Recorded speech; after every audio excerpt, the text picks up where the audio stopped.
Money can buy almost anything in this world: expensive cars, designer clothes, luxury homes. But there's one thing it can't buy: dignity. At least that's what I thought until I met Lily Chen. Standing at my university gates, surrounded by new faces, I did something unthinkable. I ordered a scholarship student, someone my family had supported for years, to carry my designer luggage. I was Yang Wei, heir to a massive corporation, and I believed everyone had their price. But that moment changed everything. As the crowd watched in shock, something strange happened. Instead of seeing just angry faces and disapproving looks, I saw something much more terrifying. I realized I was trapped in a story. Not just any story, but a campus romance where I was destined to be the villain, the cruel rich boy who loses everything. But what if I refused to play that role? What if I could change the story? What happens when the designated bad guy decides to write his own ending? Get ready for a tale that will make you question everything you think you know about wealth, power, and what people are really capable of when pushed to their limits. You won't believe how this story ends. Trust me, it's nothing like you'd expect. If you want to see how this twisted tale of money, love, and revenge unfolds, make sure to hit that like button and subscribe to catch the full story. Share it with your friends who love unexpected plot twists. They'll thank you later. Now let me take you back to that fateful day at the university gates. The summer sun beat down mercilessly on the university gates, where I stood surrounded by a sea of new faces. My expensive leather shoes gleamed under the harsh light, and my designer clothes set me apart from the crowd. I was Yang Wei, heir to the Wei Corporation, and I had always believed money could buy anything, including people's dignity. My eyes landed on Lily Chen, the scholarship student my family had sponsored. She stood there, proud and beautiful, completely ignoring the 5 designer suitcases I had deliberately placed at her feet. "Since my family pays for your education," I announced loudly, ensuring everyone could hear, "the least you can do is carry my luggage to the dormitory." The crowd around us grew silent, their eyes shifting between Lily and me. But before she could respond, a tall figure stepped forward, Zhang Min, though I didn't know his name then. His simple white t-shirt and worn jeans contrasted sharply with my expensive attire. "Money doesn't give you the right to treat people like servants," he declared, his voice calm but firm. "A person's dignity is worth more than any amount of wealth." The intensity of the sun suddenly became unbearable. Sweat trickled down my neck as I noticed the look of pure disgust on Lily's face, not the fear or submission I had expected. Desperate to save face, I turned to a senior who had been watching the scene unfold. "Hey, senior, I'll pay you 2,000 to carry these bags, right now." Zhang Min's face darkened. "Stop this. You can't just throw money at every problem." But the senior just laughed, already reaching for the suitcases. "Mind your own business, kid. Some of us need the money." That's when it happened. Whether from the heat or the humiliation, I felt my knees buckle. As I collapsed onto the burning pavement, I expected gasps of concern, maybe even Lily rushing to help. Instead, she merely glanced at her watch, her voice dripping with contempt. "Really? Fainting to get attention? How pathetic. Just get up." In that moment of shame, lying on the ground with my expensive clothes soaked in sweat, something strange happened. Images flashed through my mind, scenes from a story, a campus romance novel. To my horror, I realized I was that story's antagonist, the cruel rich boy destined to lose everything. In this tale, Lily and Zhang Min would fall in love, united by their hatred of entitled people like me. They would continue accepting my family's help while despising the hand that fed them, eventually leading to my family's downfall. As I struggled to my feet, my mind racing with this newfound knowledge, Zhang Min's voice cut through my thoughts once again. "Remember this: dignity is more precious than gold." But this time, something was different. Instead of accepting my role as the villain, I felt a strange urge to change the story. Looking at the leather suitcases that had caused all this trouble, I realized I had a choice. I could either play my predetermined part in this story or try to write my own ending. The question was, did I have the courage to change? "She's not your property." The words cut through the humid air like ice.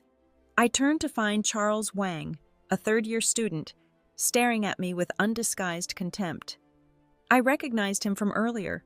He'd been watching intently when Lily and I arrived in my father's Bentley, though his interest had clearly been focused on her.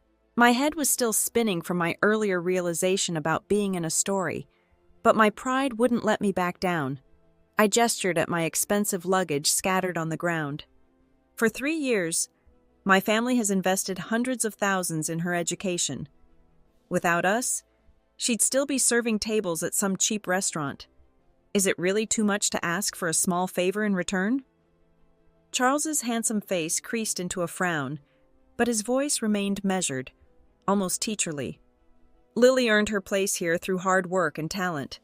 Your family's support doesn't give you ownership over her." He paused, his eyes softening as they landed on Lily.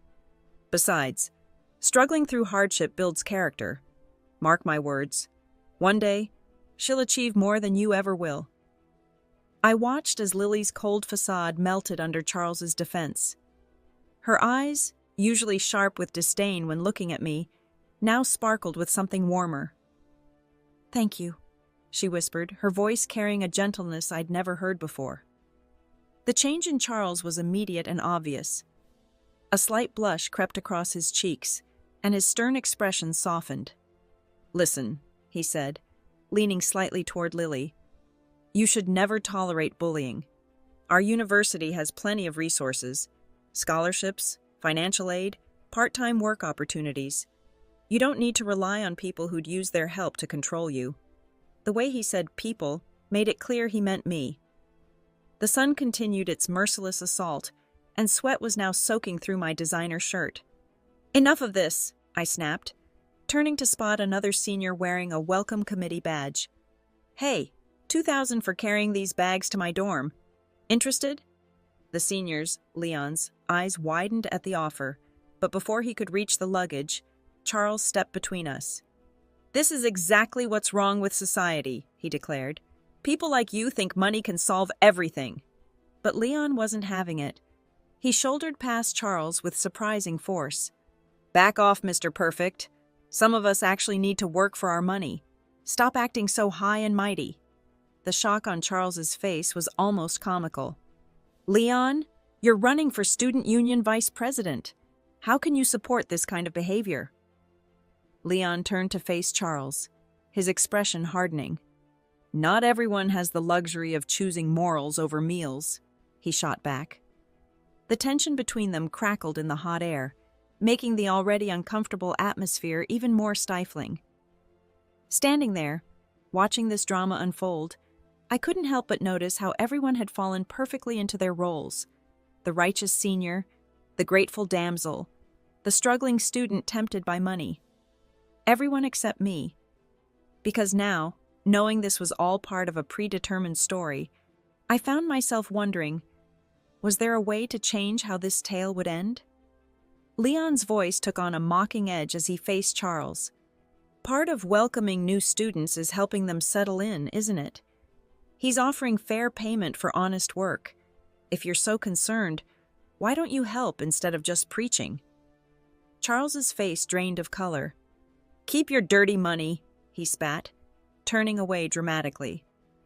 In one smooth motion, he picked up Lily's backpack.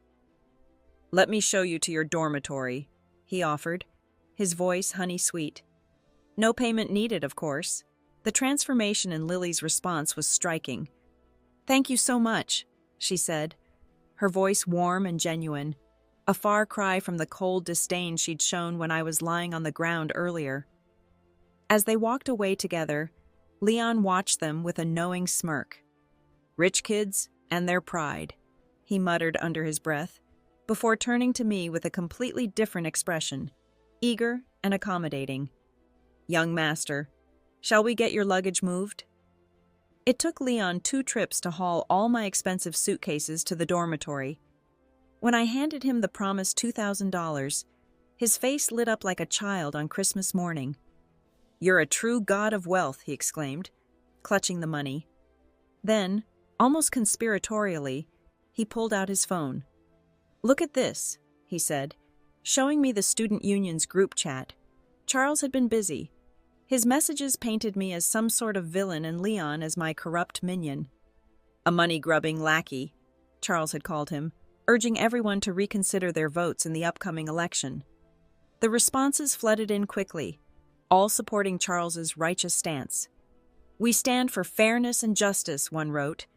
"Leon's actions undermine everything we believe in." Another chimed in, "Helping students is our duty. Taking payment goes against our principles." Then the conversation took an interesting turn. Someone suggested Lily join the student union, and Charles jumped at the idea. "She'd make an excellent academic director," he wrote, his intentions crystal clear. "What's so amusing?"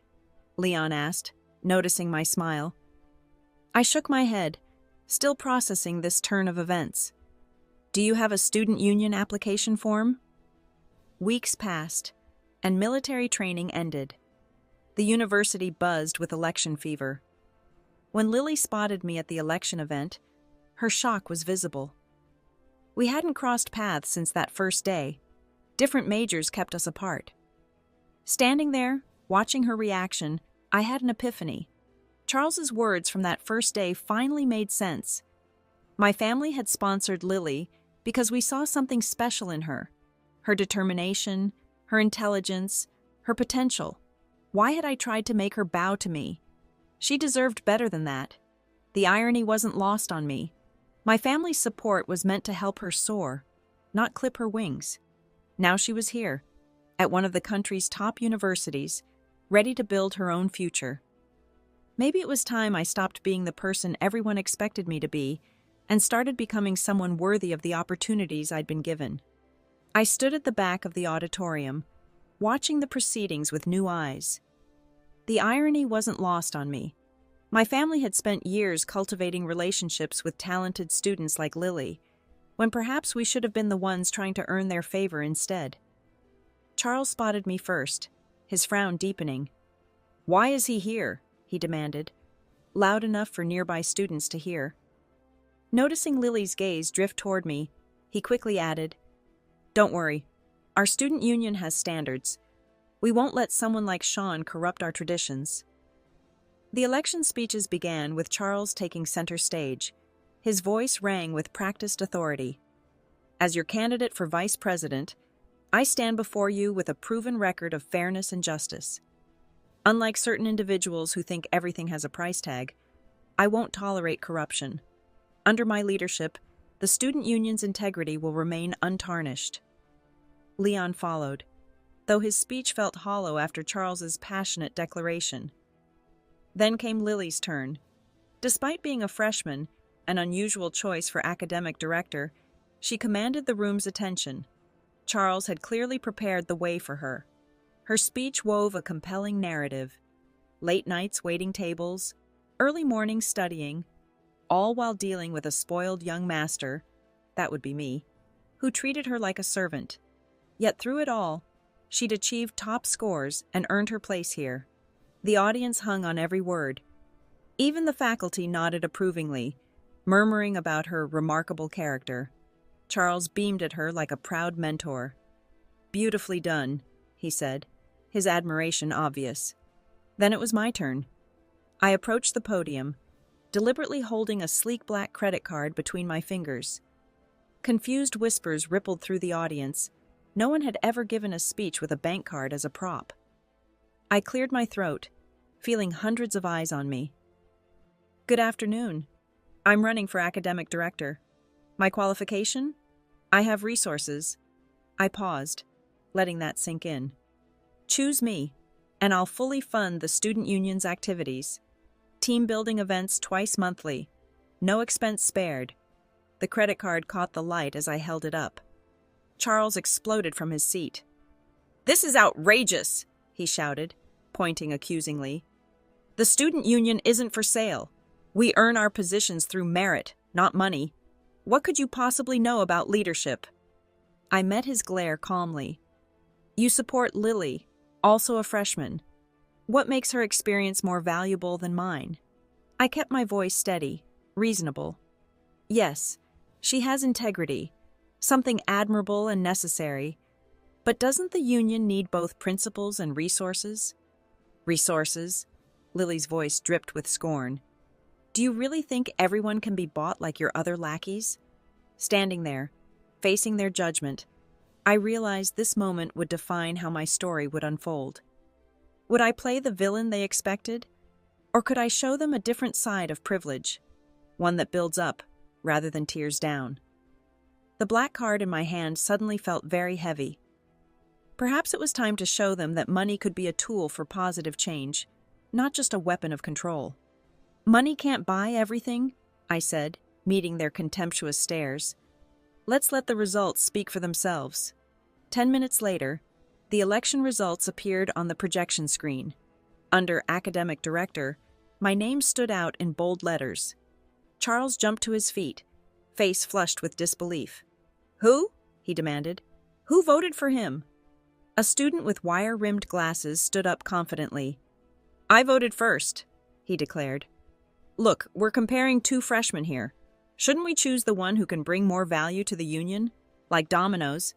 Other students began standing, offering their justifications. "All our activities need funding," one pointed out. "With Sean, we won't have to pinch pennies anymore." "And let's be realistic," another added. "Sean comes from a good family, has connections, and he's well educated. He's actually more qualified than Lily." The surprises weren't over. Not only had I secured the academic director position, but Leon had won the vice presidency, thanks in part to my vote. Charles looked like he might explode. "You," he pointed accusingly at the room of students, his voice trembling. "I thought you had principles, dignity, but you're all just parasites. A few dollars and you throw away your self-respect?" His face reddened as he continued. "People like Lily and me, who stand by our principles, will surpass him one day. You'll see." "I want nothing to do with this corruption," he spat, grabbing Lily's hand. They stormed out together, their dramatic exit echoing through the suddenly silent room. The remaining students shifted uncomfortably. "What's gotten into Charles?" someone whispered. "Should we go after him?" "Let me handle this," I said, standing up. "Tonight, dinner's on me, to celebrate our new team." The mood instantly lightened. "You know what?" one student said. "Charles always acted so superior. The union might be better without him." "Right?" another chimed in. "And wasn't he playing favorites too, pushing for Lily?" Later that weekend, as I approached the school gates where my driver waited, I noticed his curious expression. "Young master," he asked carefully, "where's Miss Lily? Another disagreement?" His question hit differently now. Memories flooded back. Lily at 15, her family's tragedy in the countryside. The devastating flood that had claimed her parents' lives, destroying everything she'd ever known. It was why my family had stepped in to help her in the first place. Standing there in the afternoon sun, I wondered if winning this election was really a victory at all. Money had bought me a position, yes, but what had I lost in the process? More importantly, what had I done to someone who'd already lost so much? According to the original plot, I was supposed to be desperately seeking Lily's attention, our arguments stemming from her cold shoulder and my pathetic attempts to please her. That's why Uncle Chin had asked about our latest fight with such concern. But now, looking at the situation with new eyes, I felt only disdain. Why should I chase someone who clearly despises me? From this moment on, she would be nothing to our family. Uncle Chin's surprised expression at my response was interrupted by Lily's appearance at the school gates. Her eyes immediately locked onto his familiar car, and a knowing smirk played across her lips. Typical Sean, she thought. First the dramatics at school, Now sending Uncle Chin to wait for me, all just to force me to give in. With deliberate slowness, she turned away from the car and headed toward the bus stop, chin held high. In her mind, the script was clear. I would crack first, call her back, and then she'd have the perfect opportunity to unleash all her pent-up anger. But as she approached the bus stop, the expected call never came. When she glanced back, the car was gone, vanished without a trace. Her confident expression faltered, but she steeled herself. It's fine, she thought. I just need to stay strong. He'll come crawling back eventually, like always. Meanwhile, at home, I had one priority: changing the villa's security codes. By the time Lily completed her 3-bus journey home, exhaustion had fed her fury to new heights. She punched in the familiar code, muttering under her breath, "This is all because they spoiled him too much. Why didn't Uncle Chin even let me in the car? Well, they're all going to hear exactly what I think about this." The security panel beeped. Incorrect password. Lily froze, then tried again. Another error message. After her 3rd attempt, the security system activated its protection protocols. A harsh beam of light suddenly illuminated her face. "Who's there?" she demanded. "Security," came the response. "I'm Sean's new guard, hired last month." The beam didn't waver. "Miss, if you want to enter, you'll need Mr. Shua's permission. We can't allow unauthorized access." "Unauthorized?" Lily's voice rose with indignation. "I live here!" The transformation was complete, from cherished ward to unwelcome stranger in a single day. As I watched through the security feed, I wondered if this deviation from the original plot would lead us somewhere better, or if I was just writing a different kind of tragedy. "I'm sorry, miss," the security guard said, frowning at his screen. "But without the password, I can't let you in." Lily's face darkened as realization hit her. Sean had changed the gate code, a deliberate move to force her to beg. Usually she'd walk away from such games, but tonight was different. Exhaustion and frustration had worn down her usual defenses. With trembling fingers, she pulled out her phone and dialed my number. I was sprawled on the leather sofa, chuckling at a novel, when my phone buzzed. Without checking the caller ID, I answered. "Sean!" Lily's voice exploded through the speaker. "Stop these childish power plays. You think changing the password gives you control? Open the gate now!" I ended the call without a word. Standing at the gate, Lily stared at her phone in disbelief, anger building like a pressure cooker.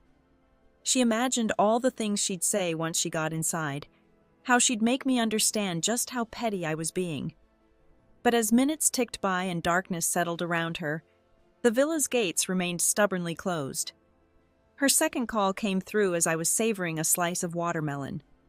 "Why haven't you opened the gate yet?" Her voice was tight with barely controlled rage. "Open the gate?" I said between bites. "Why should I? This watermelon is absolutely delicious, by the way."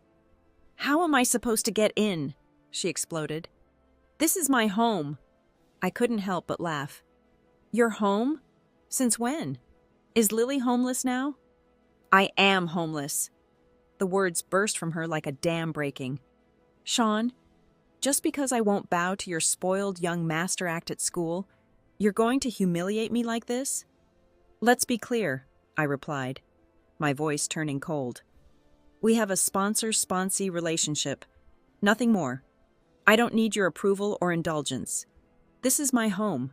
That's just a fact. I'm not trying to humiliate you." As I moved to end the call, Lily's voice cut through. "I don't have time for your games. Your family begged me to live here, remember?" "Maybe they did," I said quietly. "But now I'm begging you to leave. Get out." Minutes later, my father's call came through. "Sean, what's this about throwing Lily out in the middle of the night?" My throat tightened as I remembered the story's original ending. My father behind bars. Despite his endless business trips and rare appearances at home, he'd always made time to check on Lily's welfare. The bitterness of that future timeline rose in my throat like bile. I revealed everything about the school incident to my father, watching as his expression darkened with each detail. His voice grew heavy with disappointment. "I never expected such arrogance from her," he said, shaking his head. "She doesn't even show basic respect. The sponsorship agreement is nearly finished anyway. I'm done with her." In another timeline, things had been different. My father had taken Lily under his wing, moved by her apparent honesty and determination. He'd mentored her through university and even brought her into our family business, a decision that ultimately led to our company's downfall. But now, hearing about her behavior at school, he immediately severed any thoughts of supporting her future. One small change had altered everything. Meanwhile, Lily stood waiting in the cooling evening air, her confidence unwavering. She was certain I would call, begging her to return. After all, she thought, her academic excellence and my father's supposed fondness for her would surely work in her favor. But as 2 hours ticked by in silence, her certainty began to crack. The quiet was broken only by the gentle hum of an approaching electric scooter. Charles appeared like a knight in shining armor, his face brightening at the sight of her. "Lily, what are you doing here?" he asked, concerned. Something about his genuine worry made Lily's walls crumble, and she found herself pouring out the whole story. There was something about Charles that made her feel safe, understood. His reaction was exactly what she needed. "Sean's gone too far," Charles exclaimed, his fists clenching. "Who does he think he is? Listen, Lily, someday you'll rise so high he'll have to look up just to see you. Forget his fancy villa. You can stay at my place." Lily felt tears welling up, touched by his unwavering support. "Charles, you're the only one who truly gets me," she whispered, meaning every word. His apartment was modest, a 50-square-meter space that made Lily's nose wrinkle involuntarily. Her mind couldn't help but compare it to the luxurious bathroom at the Shua family villa. Charles noticed her reaction and shuffled awkwardly. "It's not much, but—" "No, it's perfect," Lily interrupted, though her eyes told a different story. "It's actually more comfortable than the villa in many ways." Her words made Charles blush, though whether from pleasure or embarrassment wasn't clear. "You don't have to pretend," he said earnestly. "I'm not like Sean. I see your true worth. Keep working hard at university, and success will follow. Then Sean will realize money isn't everything." His words planted a seed of satisfaction in Lily's mind. After all, she had scored 60 points higher than Sean on the college entrance exam. Surely that meant something. In that small room, Lily felt her dreams expanding. She was indeed like a dragon, temporarily confined to a pond but destined for greater heights. As she and Charles shared shy glances, their ears burning red with unspoken affection, she felt certain of her path. Soon after, they made their relationship public, and without my villainous presence to complicate things, their love blossomed in peace. Our paths still crossed twice weekly in our shared classes. One day, Lily arrived with her roommate, who practically bounced with excitement upon spotting me. "Lily," the roommate whispered urgently.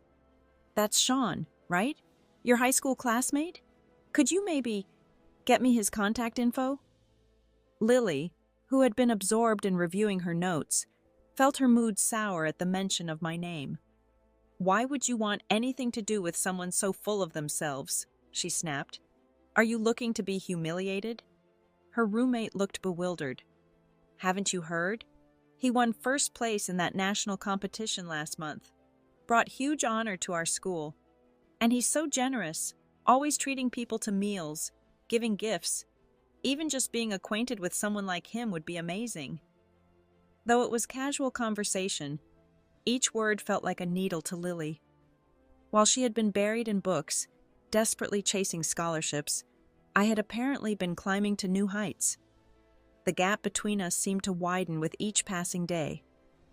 Despite herself, her eyes drifted toward me. The afternoon sunlight filtered through the classroom windows, casting a gentle glow on my white sweater. I sat there, chin propped on one hand, taking notes with focused attention. Lily found herself studying my profile, reluctantly admitting that my serious expression held a certain appeal she hadn't noticed before. The moment was shattered by Charles's sudden appearance. Fresh from his PE class, he had planned to surprise Lily, but instead caught her staring in my direction. His face darkened as he deliberately stepped into my line of sight. "Listen, Sean," he announced loudly. "Don't think all your fancy tricks will make Lily forgive you. She'll never fall for some privileged rich kid." I looked up, genuinely confused by this confrontation. The other students, sensing drama, turned to watch. Charles, encouraged by the attention, raised his voice further. "Everyone knows what kind of person Sean is. A spoiled rich kid who thinks he's better than everyone else. He's always trying to control Lily, always demanding her attention." Charles's accusation echoed through the classroom. He threw her out in the middle of the night, and now he's trying to get close to her again. But she's with me now. I couldn't hold back my disbelief. First, it was my house. She was living there on charity. When the agreement ended, she left. Simple as that. Second, this is a required class. I'm here to study, just like everyone else. I've been in this class twice before, but you wouldn't know because I was busy winning national competitions. I watched as the color drained from Charles's face. He'd been so wrapped up in Lily that he'd missed all the school announcements. Lily appeared behind Charles, her face a mask of control. He grabbed her hand desperately. "Lily, is he still pursuing you?" But his outburst had just revealed her secret to everyone, that she'd been living on charity and been kicked out. She swallowed her humiliation, pulled her hand away from Charles, and said icily, "Let's go." As she walked away, Lily couldn't resist one final glance in my direction. She remembered her roommate's earlier admiration for me, then looked at Charles's current pathetic state. Something shifted in her heart, an emotion she couldn't quite name. That day marked a turning point. My awakening to the script taught me a crucial lesson. Trust had to be earned. I threw myself into work, determined to become stronger. While I might not match my father's success in running the company, I was determined to keep it from failing. My father doubted I could handle the pressure, but I convinced him to give me a chance. If I could earn a scholarship by semester's end, he'd let me train at the company. During breakfast one morning, I found myself scrolling through Lily's old messages. I had to admit, despite my arrogant tone, I'd been good to her. The evidence was there. Dozens of my messages met with her brief, impatient replies. I laughed softly and hit the block button. The semester passed quickly. At the closing ceremony, I stood on stage in a crisp white suit, delivering a speech as the school's top student. The spotlights made everything gleam, and somewhere in the audience, Lily couldn't take her eyes off me. Afterward, as I was changing backstage, the door opened. Lily stepped in, hands in her pockets, her gaze intense. "What do you want?" I asked, frowning. "Sean," she said softly, "why did you block me on WeChat?" I couldn't help but smirk. "Why did I block you?" Lily's confident smile caught me off guard. "I understand now," she said, her voice dripping with self-assurance.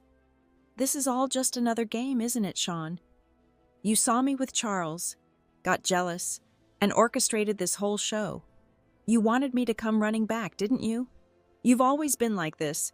Can't stand even a speck of dust in your perfect world." I stared at her, dumbfounded. "Lily, you need professional help." But she pressed on, her confidence unwavering. "I know your tricks by now. I've noticed all your recent changes. I'll admit it. Your strategy worked perfectly." Her eyes swept over me appreciatively. "You were right about some things before, I'll give you that. Isn't this what you wanted? Me, admitting defeat? Well, here I am." She stepped closer. "Let's go back to the villa tonight. We can talk everything through. If you just stop being so stubborn, we could have something real." Every fiber of my being wanted to curse, but my upbringing held me back. Instead, I pulled out my phone, my voice ice cold. Step aside, or I'm calling the police for harassment. Lily's confidence finally cracked when she saw my finger hovering over the emergency number. Sean, this is ridiculous. I'm meeting you halfway here. What more do you want? Her voice hardened. Do you really want to burn this bridge forever? Remember, your father still sees me as the Shuoff family's successor. You'll need me someday. A mocking laugh escaped me. The Shuoff family's successor? Wake up, Lily. Why would my family need someone who ranks second? This is temporary, she snapped, but I cut her off.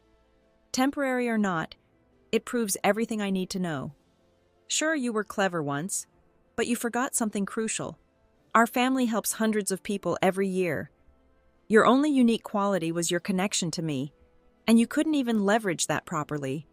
Instead, you chose to work against me. I met her eyes coldly. Take your precious dignity and get out of the Shuoff family's business. I turned and walked away, leaving her frozen in place, her illusions shattered. In the days that followed, I immersed myself in preparations for studying abroad. Years had passed when my father, impressed by my dedication, arranged for me to receive advanced training overseas. Just as I was finalizing my passport, news from the university reached me through Leon. The perfect love story had shattered. Lily had dumped Charles. Life hit him hard, Leon told me. He lost his place, ended up taking an internship just to survive. When he went to Lily for help, just a little money to get by. Leon's voice grew heavy. She called him a parasite to his face. That broke something in him. What happened next came like a thunderclap. Charles, pushed beyond his limits, found a knife. In a moment of blind rage, while Lily's guard was down, he struck. The police arrived quickly, but the damage was done. Charles's future vanished in that single moment of violence. I don't get it, Leon mused, shaking his head. They could have had a simple life, but they were always looking over their shoulder at you, always comparing. Then again, he added with a dry laugh, you're wealthy, and who doesn't want money in the end? Reading through the messages, a strange feeling washed over me. These two had been the destined lovers in a romance novel, the brave warriors of pure love who supposedly triumphed over every obstacle. They'd preached endlessly about how love mattered more than money. But because I, the designated villain, hadn't played my assigned role, their story had spiraled into tragedy.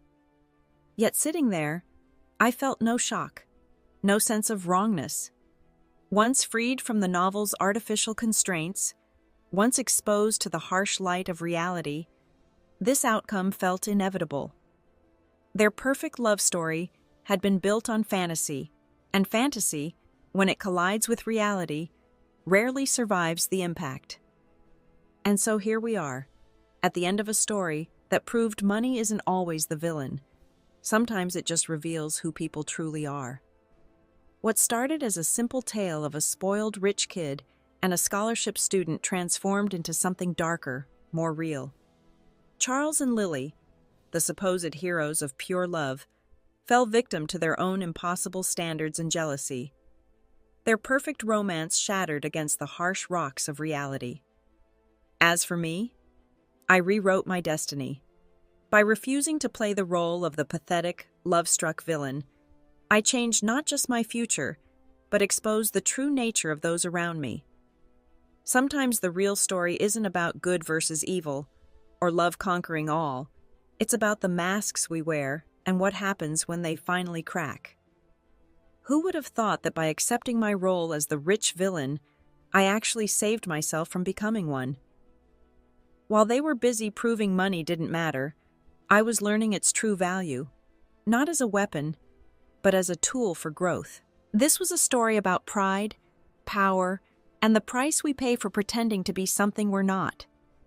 In the end, it wasn't money that destroyed Charles and Lily's perfect love story. It was their own refusal to see the truth about themselves. If this story kept you guessing and made you think, don't forget to hit that like button and subscribe for more unexpected tales that challenge what you think you know. Share it with someone who might need a reminder that things aren't always what they seem. Until next time, remember, sometimes the best plot twist is simply being true to yourself. Drop your thoughts in the comments below. I'd love to hear what you think about how this story ended. Was I right to change my destiny? Or should I have played the villain they wanted me to be? Let me know.